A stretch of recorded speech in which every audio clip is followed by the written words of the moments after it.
Okay, good evening everyone. Today is a great day. Amazing. The HELULA of Rabbeinu, Rabbi Chaim Vital, Ben Rabbi Yosef, Rabbeinu Marcha Kadosh.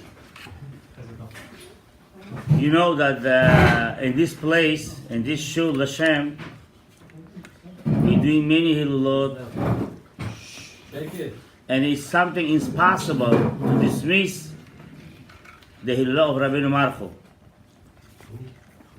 You know, we know one thing. In this world, there is such kind of thing by chance. Everything from CHAIM. When I came to the United States, year of 1982, 1985, or 1984 was, I don't know exactly. Somebody knocked me in my door, and he's saying, "Do you interest to buy books?" JC book. And it was the CHAIM of Rabbeinu Marcha. I open up and I say Hebrew, our language. I say, "Well, no problem. How much it costs?" $300-400. Like 35 years ago, I'm telling you right now. I say, "No problem." I took the books and I pay them and I start to read. I remember it was so interesting on me. Anything was written over there, I was trying to do. Anything I was written, I was trying to do. And the most I would find out over there was the one of the books was the Sharei Mitzvot. It took us studying Torah, learning Torah. I was barely sleeping. I was studying almost all night, couple of hours just sleeping, reading all the books, and continuing. But I tell you one thing. I learned one thing from this book. It's from the beginning of the beginning of the beginning. That we know that the Rabbeinu Marcha revealed the Kabbalah through his teacher, Rabbeinu R.Eliyahu. Soon Rabbi R.Shalom going to tell you all the details from the beginning to the end.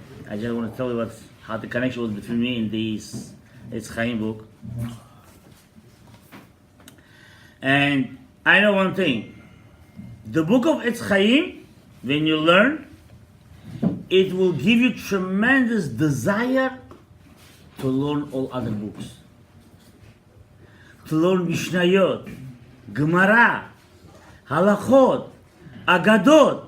You will know every mitzvah, every Torah, every book of the Jewish with the value, with the desire, with the tremendous desire. Why? You know why? Because Rabbeinu Marcha, in his book CHAIM, when he learned from his Rabbeinu R.Eliyahu, he learned every single book of our Torah, what the meaning of it. How it's strong value. How it's connected with the entire universe. What it does. Now, I will tell you one thing, guys. You should know one thing. All the Chassidut, all the rabbis, and explain to us and teach us one thing.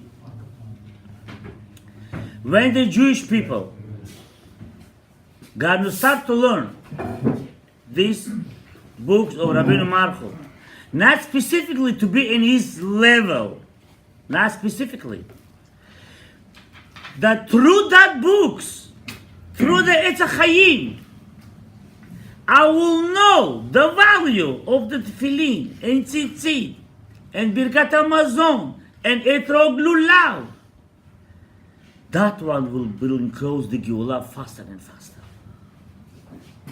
The whole problem, we keeping mitzvot, we believing, ma'aminim, b'nei ma'aminim, but to know the value, you don't know so much.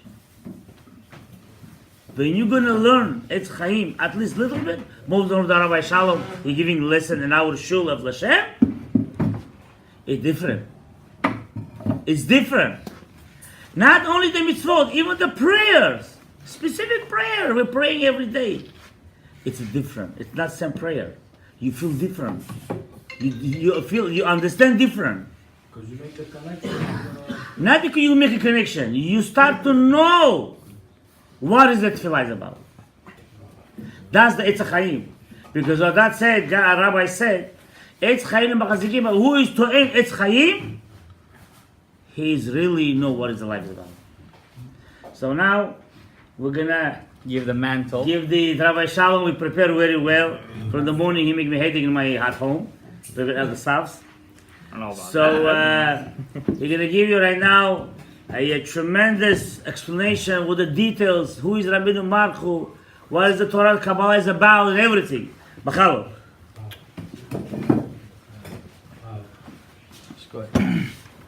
Okay, thank you to the rabbi for introducing the HELULA. I just want to let you guys know, please, I don't want anyone to leave.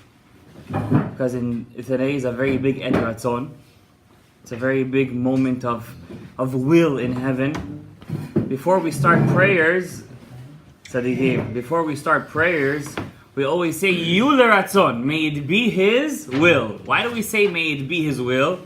Sometimes we want something, but God says it's not good for you. So we always ask Hashem, could you change stuff up around for us? Let it be your will too, you know what I'm saying? Like the Gemara says, some guy was praying, I want to marry this girl. I want this specific girl. He's praying and he's praying and he's praying. At the end, what? He got her. The Gemara says, soon after that, what happened? Separation. Abaye said, from here we learn, a person should never pray for something certain. I want this certain thing. He should always say, Yehiyu Leratzon. And tonight is a big Et Ratzon. Do you guys know why? Tonight is Tiferet Shebetiferet. Tonight is beauty within beauty. Today is also the birthday of the fourth Lubavitcher Rebbe, the Rebbe Rashab. He was a very big tzaddik, and he was very rich. And he was the seventh son, if I'm not mistaken, the seventh or the sixth. And his father chose him to be his successor. And when they asked him, how come you chose him to be your successor? He says, because he was born on this day. Beauty of beauty. He was an extremely rich man, an extremely humble man, like incomprehensibly humble. No one knew who he was until he became Rebbe. It was so bad that when his father passed away, many of the Lubavitcher Hasidim decided not to follow him. Why? He's the youngest brother. They said, who is he? He's a businessman.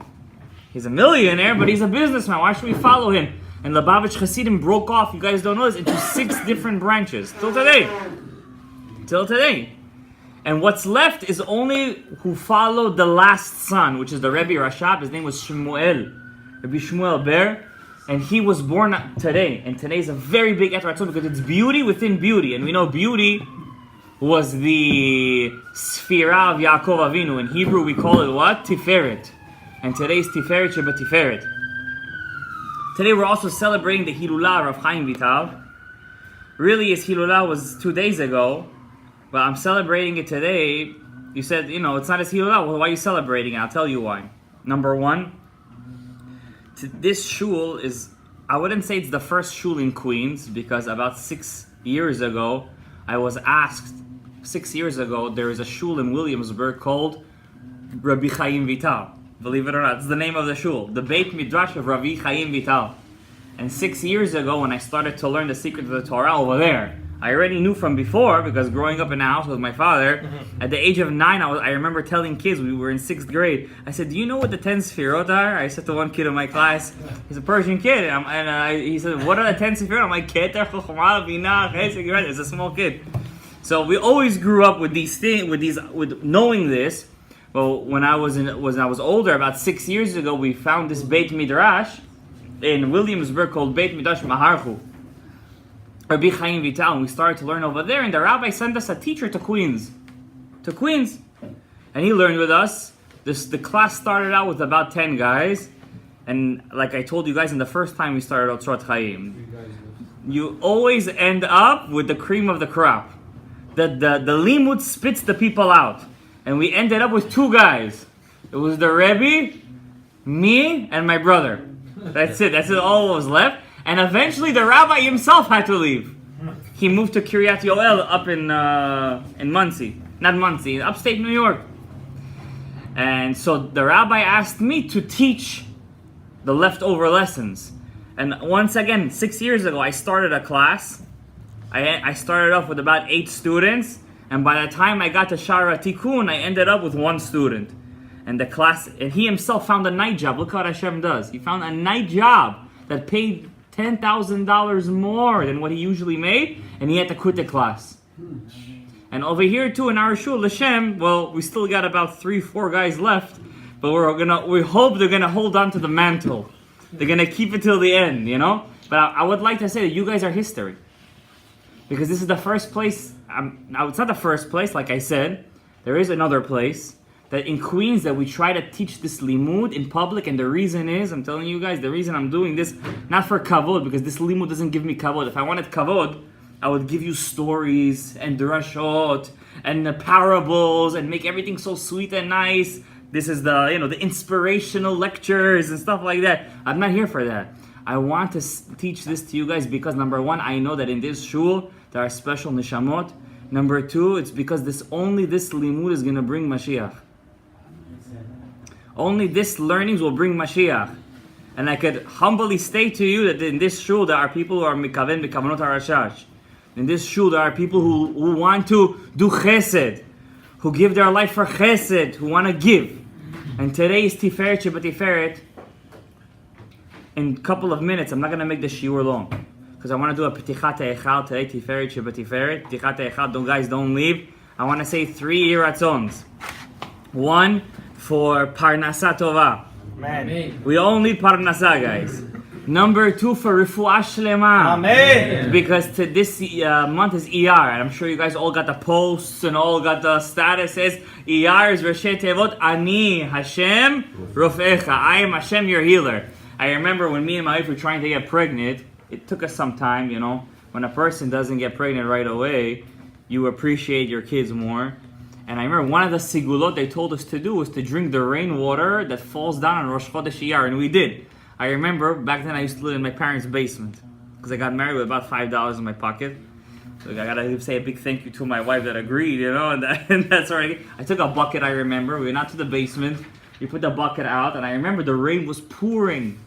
And I said to my wife, it's a sign from Hashem. He wants to do the sigula. And it was pouring, and I thought, rainwater, it's clean water. I bring the water into the house, and it's so dirty. I said, what is this? How is this rainwater? But I still took a spoon of water, and I said, and I gave to my wife to drink. Who knows how many sigulot we tried? You never gave up. You're never supposed to give up in your life. As long as you're alive, you never give up. Baruch Hashem, Hashem blessed us. I know a rabbi, 7 years he didn't have kids, and now he has 5 girls. 5. He's in his 40s, and he said, till today, I'm not giving up. I still need that boy. Got to do Pirav Revia. You have to have at least 1 boy and 1 girl. We gotta trade the secrets over here. So what happened? So Rabotai, and the third thing I wanna do is P'tichat Echal, 1 Tehillim, 1 blessing. We know whoever here is for Mincha of Shabbat, we always say a Yiratzon and a Perek Tehillim. You guys wanna know? You can read it at home too. Chapter 72. Chapter 72 is for Zivugim Hagunim. Okay, Rabbi Yitzhak Kaduri revealed whoever wants to get married, he should read chapter 72 inside Tehillim. It's a very powerful chapter of Tehillim. I just want to let you guys another secret. We're already in the day of secrets. Whoever wants to have children, whoever's listening, chapter 102, Kuf Bet in Tehillim is Misugal Le'Yeladim. And you have to do it constantly. You have to be a nutnik. We have a lot of us here have kids. When your kid tells you, "Abba, I want," at the end you're like, just take it and get out of here. You understand? That's the same thing with Hashem. You say, "I want." The end Hashem gives it to you, but you have to be careful. Sometimes you might not like the results. You understand? Because there's a reason why Hashem doesn't want to give it to you. So tonight. So guys, don't run away. We got to do this Yiratzon. So tonight, first of all, our shiur about Rabbi Chaim Vital. We already sent 1 video about Rabbi Chaim Vital, a Living Sephardic Heritage series. I hope you guys heard it and shared it and sent it out with all your groups. It's a very big zchut harabim. So we're going to say a little bit more about him. A couple of other things I wanted to say about him. You guys don't know.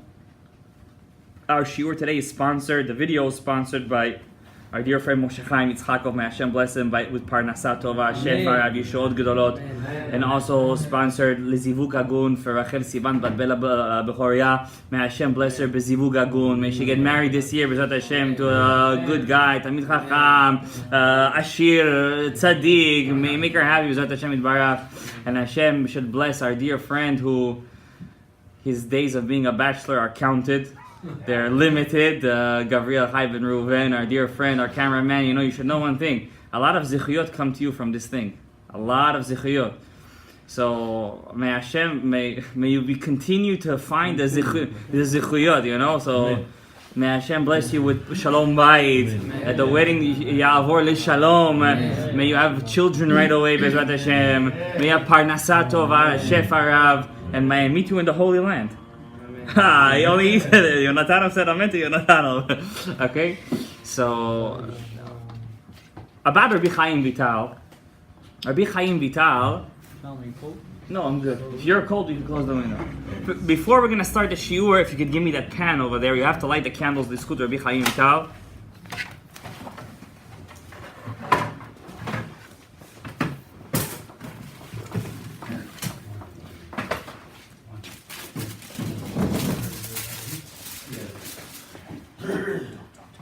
As our usual custom is, we light 5 candles for the tzaddik. Rabbi Chaim Vital ben Rabbi Yosef. So the first candle is his nefesh. Nefesh is a sigula for parnasat tova v'shefa rav. Ruach is lezivugim hagunim. Neshama is a zivug lebait hagun. Shalom bayit, your neshama.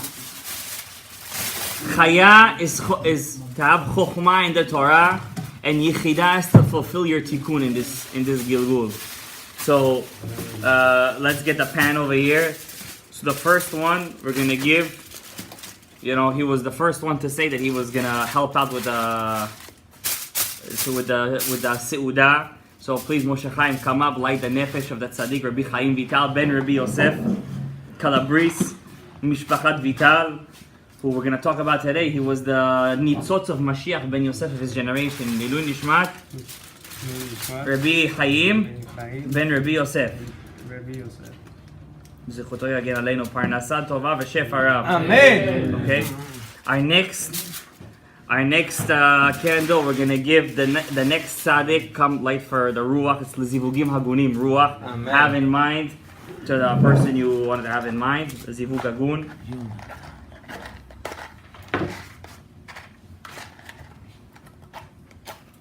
Lezecher, ruach, de Rabbi Chaim, ben Rabbi Yosef.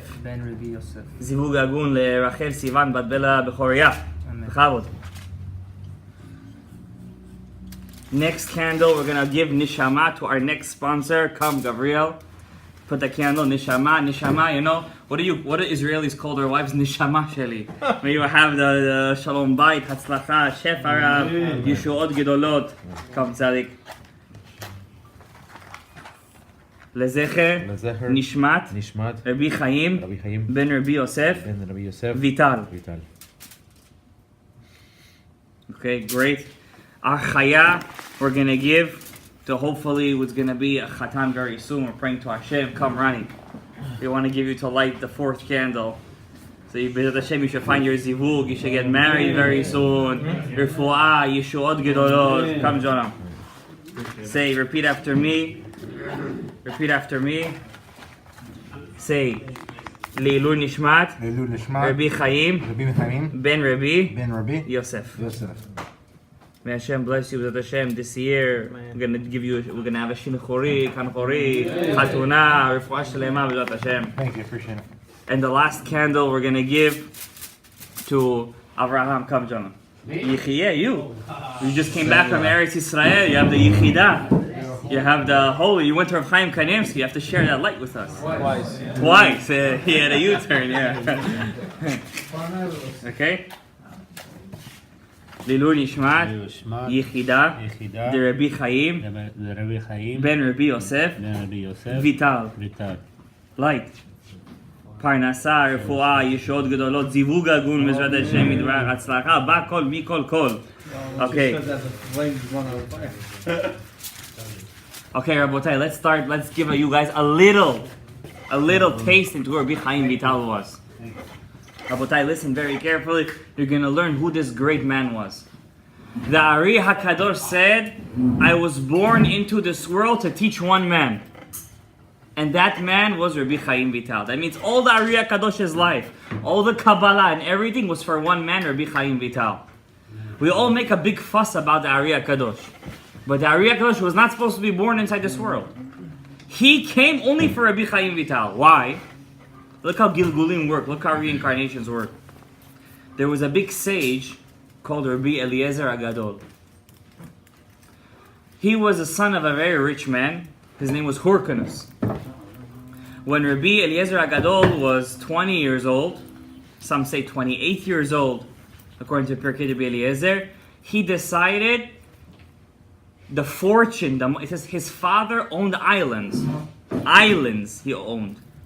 Back then, today islands is island. Back then, you know what it means to own islands?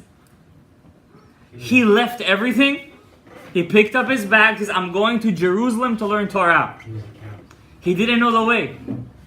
Eliyahu Hanavi shows up to him. He doesn't know it's Eliyahu Hanavi. He says, which way to Yerushalayim? He says, why are you crying? He says, I'm crying. I don't know which way to Yerushalayim. There was no Waze or GPS back then. Or as some people call it, JPS. He didn't know the way to Yerushalayim. Eliyahu Hanavi says, come, I'm going to take you over there. You're meant for great things. Right away, when his father heard that his son threw everything away, went to learn Torah, he made a neder, a vow that none of my fortune is going to my youngest son, Eliezer. Nothing, not even one house, one field, one sheep. They say Rabbi Eliezer ben Hurkan, when he eventually became very rich, he used to give 18,000 sheep maaser. That was just the maaser. That's how rich he was. So he went to Yerushalayim and he had nothing to eat. He needed to find a job. He finds his father's workman in one of the ports, in one of the cities. And he tells him, can I get it? He's really their boss. Because it's his father's thing. It's his father's work. He says, can I get a job with you guys? They say, yeah, come work. There was no Twitter, Instagram. They don't know who's their boss. They know they work for a guy, Hyrcanus. They don't know his son is Eliezer. And he's working with them. He's making money. He's learning Torah, making money. He gets to Yerushalayim. He says to himself, I don't want to eat free. Bukhari, they have a saying. How do you say it? Eat free? Chalavchik, they call it. I don't want to be a chalavchik. Yeah, bisplat. That was the saying I was looking for. The Russian saying. I said Bukhari. So what he started to do? He was hungry. Gushne. He started beput. There you go. He started to take the food from the floor, the dust, the garbage from the floor, and he started to eat it. You ever smell somebody's breath when they didn't brush their teeth in the morning, like Yom Kippur, like Tisha B'Av? It's like get away from me. So all the rabbis, they're learning with him, but his breath smelled so bad. He started to say, they don't want to learn with this guy. He started to cry. So the Rosh Yeshiva, Rabban Yochanan ben Zakkai, said, why are you crying, my son? He said, nobody wants to be my friend. Nobody wants to be my chavruta. He said, don't worry, I'm going to be your chavruta. He started to learn with him, and the breath came to his Rebbe's nose. He said, why you smell so bad? He didn't answer him. He was embarrassed. So he asked his host, Rabbi Yoshua. He said to him, how come his breath smells? He doesn't want to eat. Bisplat. He doesn't want to be, how do you call that? No, the other one. Bepul. Yeah, he doesn't want to be a schnur. So he tells him, he comes to Rabbi Eliezer, he says, come my son, speak in my face. He says, just as your mouth, you put it down to learn Torah. You didn't want to eat lechem chinam. You killed yourself for the Torah. One day this mouth is going to be the greatest mouth of Torah. He blessed him like this. Years passed and he's known not anymore as Eliezer ben Hyrcanus. Now he has a new name. Rabbi Eliezer Hagadol. The Great. Only one person in the Jewish history has that name. That's him. He said, Rabbi Eliezer Hagadol, if all the trees in the world was parchment, and all the skies of the world were parchment, and all the trees were quills, and all the water was ink, I couldn't write the Torah that I learned from my Rebbe. And he said, my students, if they had all the parchment in the world, they didn't take from my Torah, but like a dog that licks from the sea. If a dog drinks from the sea, how much water is he taking from the sea? Nothing. Because I have so much Torah to give. That's why it was called R.Eliezer HaGadol. And they asked him in Mishnah Masechet, in the Gemara Masechet Sukkah, why did you get so smart? So you know why? I was always first in the shul. I was the last one to leave. I never fell asleep in the shul. And I never said a halacha that I didn't hear from my Rebbe. That's why I became who I am. Could you imagine what that is? Today, Rebbe, Rabbi, Robo, Robot, Rabbit, anything goes today, you know? Because the Talmidim, they don't use their Rebbe enough. That's why. So he became a big rabbi. One day, his father Hurkunus, he felt bad. He said, I have one young son, Ben Zikunim. I want to disavow, nullify my vow. I want to give my son something. He went to learn Torah, no? I was angry, but you know. He goes to Yerushalayim, and they were making, like right now, we have a HELULA, like they had a Seudah. He gets up, and he sits next to Rabbi Yochanan ben Zakkai, and he tells him, nullify my vow. Rabbi Yochanan ben Zakkai knows that his son is right there. And he says to his son, Rabbi Eliezer, he doesn't recognize his son, Hurkanus. He says, tell him Torah. Say some Torah. Rabbi Eliezer gets up, and he says, I can't say any Torah. He says, no. He says, because my Rebbe is here. I'm too embarrassed to say any Torah in front of my Rebbe. So Rabbi Yochanan ben Zakkai gets up, and he leaves the room. He's hiding behind the curtain. And he says to Rabbi Eliezer, speak. He starts to speak Torah. It says, Malachei Asharet were coming down to listen to the Torah. You know what it is? He never said something that his Rebbe never said. He knew more Torah, but he never said something out of respect. He never slept in his shul. He never was last or first. He was always first and never last. And always last. So Rabbi Yochanan ben Zakkai came out of the curtain. He said to Hurkanus, if you knew that your son would become this big, would you ever have made a vow like that? He said, I wish this was my son. He said, congratulations. That is your son. Your vow is nullified. Mutarim lachem, mutarim lachem, mutarim lachem. And it was Yom Hagigah v'simcha v'tzaolah. Rabbi Eliezer, they say, just like a father gives his genes to his son, Rabbi Eliezer, your Rebbe gives his genes to his students. His spiritual genes. Rabbi Eliezer HaGadol one day gets a student who? Rabbi Akiva. Who is this Akiva? Also, same thing. Grew up not knowing anything, decides to give everything away, and he goes to Yerushalayim to learn Torah. And also, how did he start off? Together with his own son in kindergarten. Aleph, Bet, Gimel, Dal, like this. And Rabbi Akiva becomes Rabbi Eliezer HaGadol's student. One day, what happens? All the rabbis ganged up on Rabbi Eliezer HaGadol. Why? There was a big halachic question. They found a snake coiled up around an oven. And the question was, all the holy food that was made inside this oven, is it retroactively impure or pure? Rabbi Eliezer, koach dehetera adib. He said they're all pure. Rabbi Akiva and all the other, Rabbi Akiva didn't say anything in front of his Rebbe. Remember, Rabbi Yoshua said it's impure, and all the rabbis agreed with him. Rabbi Eliezer said, if I'm right, the water will prove me. The water was going uphill, it started going downhill. They said, you can't prove anything from water. He says, if I'm right, the trees will prove me. Suddenly, one tree grew 50 amot. I don't know, it was 150 amot. It grew up like a huge, like a Empire State Building. They say you can't prove anything from trees. Then they said, if I'm right from heaven, they're going to say that I'm right. A voice came out of heaven. Why are you arguing with him? Don't you know he's Gadol? Rabbi Eliezer HaGadol. Halacha is always like him. Who are you messing with? Rabbi Yoshua gets up and he says, oh, Usparoisa, halacha is down here, not up there. And the heavens shut their mouth. And what did they do? They said, we gotta put Rabbi Eliezer in Cherem. Excommunication. Why? Because the law is in the Torah, you gotta follow the public, the majority of rabbis, not the private rabbis. The majority rules. And Rabbi Eliezer was so sad, 3 tears came out of his eyes. That day, 1/3 of the wheat in the world was destroyed. The olives and the barley was destroyed in the world because of his 3 tears.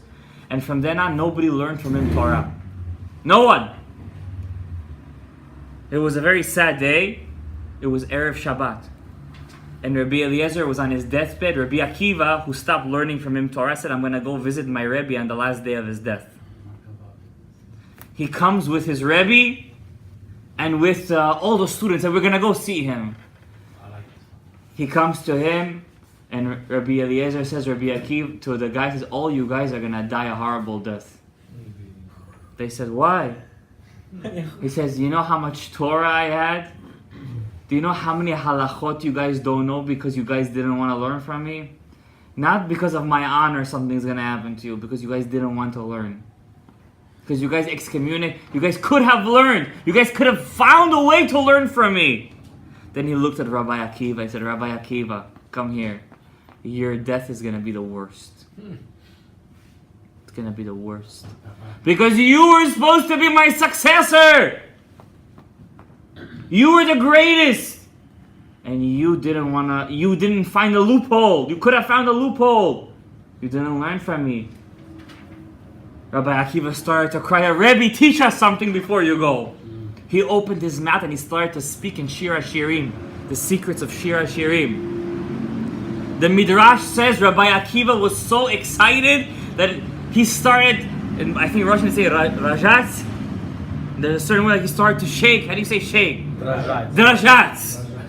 He started to shake from trepidation. How his Rebbe had so many. That was Maaseh Merkava. He was teaching him the secrets of the Torah. And before he could tell him the secret of the Kabbalah, he passed away. Rabotai, do you know you guys are all going to come back in a Gilgul if you guys didn't learn the Torah you were supposed to learn? Guess what? Rabbi Eliezer and Rabbi Akiva both came back. As who? The Ari HaKadosh and Rabbi Chaim Vital. And guess what? Rabbi Chaim Vital still didn't learn enough. Why? Because the Ari died after 1 year and 8 months. 18 months is enough. Yeah, 18 months is enough. But imagine all that in 18 months. So who did they come back again as? The Rasha, Rabbi Shalom Sharabi, and Rabbi Chaim de la Rosa, the Torah Chacham. Could you imagine how much Torah there is to learn? A mind like Rabbi Akiva comes down as Rabbi Chaim Vital. And just like Rabbi Akiva had 2 wives, Rabbi Chaim Vital had 2 wives. Just as he suffered from his first wife, he suffered from his first wife. Just as Rabbi Akiva was scared of blood, he was also scared of blood. They all both had very similar lives. And just as Rabbi Akiva wanted Mashiach to come so much that he even said Bar Kochva was Mashiach, so to Rabbi Chaim Vital wanted Mashiach to come with all of his might. Rabotai, we're very connected to our previous Gilgulim. And I know that everyone here has a nitzotz in Torah Tasod because you guys wouldn't be here if you didn't. There's a reason why you're here in a certain place at a certain time. So we're gonna say Kaddish right now. There's so much to learn, but we got a long schedule ahead of us. We gotta say the Ptichat Eichal. We're gonna continue for a couple more minutes. Okay. I'm gonna say one story about Rabbi Chaim Vital. Before we're gonna end, the rabbi gave a signal. We gotta give 5 more minutes. He enjoyed it so much. Rabbi Chaim Vital, when he was a young boy, he went to visit a rabbi called Rabbi Lapidot Ashkenazi. Rabbi Lapidot Ashkenazi. This rabbi, he could see the future. How? He would bring down the souls of the dead in candles, and he would ask a question to the candle, and if the answer was yes, the candle would move right. If the answer was no, the flame would move left. And if the answer was I don't know, the flame would stand still. As we know, fire, it dances. You understand? So this Rabbi Lapidot Ashkenazi, Rabbi Chaim Vital once went to him and he wanted to ask him, what's my neshama? He was a young boy. He didn't know the Ari back then. Rabbi Lapidot said, who is this sapleak, as they say? Who is this small guy over here? He didn't give him any kavod. He has come to me tomorrow. You're at the end of my list. Comes back tomorrow, he gets up. He says, come, sit down, tzaddik. Gives him respect. He says, If I would have known the greatness of your soul, I would have given you my seat yesterday. Do you know who your neshama is? But I'm warning you. You know what they told me? When you're going to be, after you get married, you're going to have a choice. You're not going to have such a good wife. His first wife was a tough cookie. Her name was Chana. Chana is a tough name. His first wife was Hana. And she was a tough one. She made Rav Chaim Vital quit Limud Torah. Quit Kollel. That's it. No more Kollel. You're going to work. He was such a smart guy, he learned alchemy. You know what alchemy is? How to change elements into gold. Chemistry. Yeah, he has a whole book on it. Yeah, I have a book from him. It's a secret book. It's called Sefer HaPe'ulot. Did he succeed? What do you do? There is a lot of, and he writes over there a secret how to make fire burn in water. Oh, I want that. There's a certain way to make the candle. You put the candle under water, the fire won't go out. It'll keep on burning. You have that book? There is another secret. Yeah, I have that book. Let's stop. And there is another thing he writes inside that book: how to make it in your life. You'll never have a seminal emission at night. Never. You're never gonna have a bad dream again. Wow. Yeah, listen, this is not a secret of secrets class. It's only on Shabbat. And it's not right now. We just say secrets. And there's so many secrets, right? He writes a lot about Shelat Chaloms, how to ask questions in your dream. From Shamayim, they're going to answer. A lot of those he has over there. A lot of secrets over there. But of course, for them to work, you have to be a vessel that could accept the light. I know a guy, he tried a couple of these things, and instead of getting answers from heaven, every time he did it, he had a seminal emission at night. Why? They were saying to him from Shamayim, listen, buddy, you gotta take it. Yeah, no, you're the wrong person to ask the questions. Basically, it's not for you. You know what I'm saying? You better take it first. You'll be Rav Chaim Vital, then you start asking the questions. Okay? So basically, not everybody could ask the questions, and I know there's also, like, for example, a sigula for Shalom Bait. What's a sigula for Shalom Bait? I'm gonna give you guys a small sigula from Rabbi Chaim Vital from his book. If a person wants Shalom Bait, you should take a red Macintosh apple. No, I'm kidding. It doesn't say that over there. Take an apple. Take a knife. And carve inside the knife your name. The apple. In the apple. I'm sorry, slicha. In the apple. Carve in one side of the apple your name. In Hebrew, obviously. Just checking. If you have 4 names, it's going to be an issue. You need the big apple. And the second side of the apple, you have to carve in your wife's name. He would script through all this Has to. No, you have to. You could try it. There's a lot of apples in the world. Try it anyway. And then in front of her, you cut the apple into 2 and you trade pieces. You trade pieces. She eats your name and you eat her name. What's that symbol? Adam and Eve? If you're gonna do that, he said, Bezrat Hashem, you're gonna reignite the fire inside your souls. Exactly. You understand? That's a sigul. But I didn't say this is not Kabbalah Ma'asid, guys. Don't get me wrong over here to the viewers. This is not Kabbalah Ma'asid. This is a sigula. Okay, a sigula. Okay, am sigula. It's a sigula. Okay, another sigula. He said other thing he writes over there. He says it's not good to wear other people's clothing. It's not good to wear other people's clothing. And I say this to many people all the time. Do not get clothing, on a sale, give me away this. There's so many chats out there giving away free clothes, free shoes, this and that. People don't want. How from brother to brother, that hand me down to something else. Well, it's your own family and you know the person, you understand? But when you're taking from some person, Guru, What about giving away? you could give it away. It's not Yisur about giving it away, but taking the clothes is something else. You understand what I'm saying? So, Rabotai, it's another thing he says over there. The salt that we use on the Sfrat Omer, whoever is still doing it, whoever didn't miss a day. Wow. As you guys could tell, I already missed a day, unfortunately. Yeah. So if a person missed a day, no, of course I'm gonna miss it for at the Omer. Come on, I say it at least 30 times a day. Missing a day means with the salt. What I meant by holding the salt. If a person that salt that a person has, use that salt. It's neged ayin hara, and you gotta use that salt when you're gonna say hamotzi lechem min haaretz. You dip the bread inside that salt and you eat that salt on Shabbat. That's going to open up your chokhmah. It's going to open up your chokhmah. Didn't you say that last year, by the way? There's many things I don't say, Tzaddik. Alright? Where did you Like a dog licking from the ocean. You know? There's a lot of stuff. Rabbi said, listen, I'm not here to tell you guys to go up to there. Rav Chaim Vital, I want to tell one small thing. One small thing. From his first wife, Rabbi Chaim Vital, all of his life he suffered. He was blind for a couple of years. His wife died. His sons from his first wife died on him. His wife's family, they were into kishuf. Rabbi Chaim Vital. They made a kesher on him. You know what a kesher is? They tied him. You know Bukharians, you finished? Okay, one second. You know how Bukharians in their ways, they open up your buttons, open up your belt, open up all this? Right, so the reason why they do it is because something called kesher. To tie up the khatan. For a year and a half he was tied up. He had zera levatala, Rabbi Chaim Vital, for a year and a half. Yes, he couldn't be with his wife. And every time he would have zera levatala. He didn't know why. Until the Ariya Kadosh came and opened it up for him. He suffered and he almost died because of that avera. And he had to be metaken a lot of previous Gilgulim. One small story I'm going to say, you guys are going to like this story. After the Ari passed away, so he was in Tzfat and Yerushalayim for a couple of years until he had to run away. As I said in my video, watch the video, you're going to enjoy it. And before he ran away, he made a Siyum Masechet in one of the towns in the Galil in the north.